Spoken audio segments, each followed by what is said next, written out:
ఎన్నో కష్టాలు పడి ముఖ్యమంత్రిగా మరొకసారి చంద్రబాబు నాయుడు గారు ఆంధ్రప్రదేశ్ ముఖ్యమంత్రిగా కావడం మాకు అందరూ కూడా సంతోషమైన విషయం. ఆనాడు ఎన్టీ రామారావు పాలన మళ్లీ రావాలని ఈ తెలంగాణలో కూడా మళ్లీ ఎన్టీ రామారావు ఏ విధంగానైతే పేద బడుగు వర్గాల ఆశాజ్యోతిగా నిలిచాడో ఆ విధంగా తేవాలన్న ఉద్దేశంతో ఈరోజు వారికి కలవడం జరిగింది.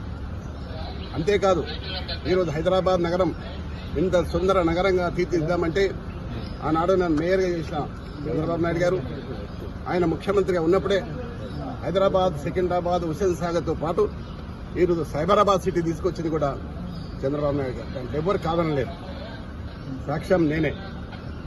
ఈ హైదరాబాద్ నగరంలో clean and green the best city award, the best tourism award తీసుకొచ్చింది కూడా చంద్రబాబు నాయుడు గారు.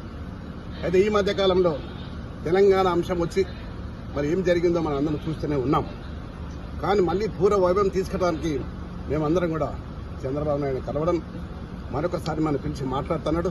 తప్పకుండా మళ్ళీ ఆనాడు ఎన్టీ రామారావు గారు ఏ విధంగానైతే పరిపాలన చేసిండో ఆ విధంగా చేస్తానికి మేమందరం కూడా కృషి చేస్తాం. నేనందరినీ కూడా శ్రేణులు కూర్చున్నా. చాలా మంది తెలుగుదేశంకు ఎన్టీ రామారావు అభిమానులు ఉన్నారు. ఇంకా వారందరూ కూడా ఏకతాటికి తీసుకొచ్చి మళ్ళీ పూర్వ వైభవం తీసుకోవడానికి నేను ప్రయత్నం చేస్తాను. మీరు టీడీపీలోకి వెళ్తారా సార్? 100%.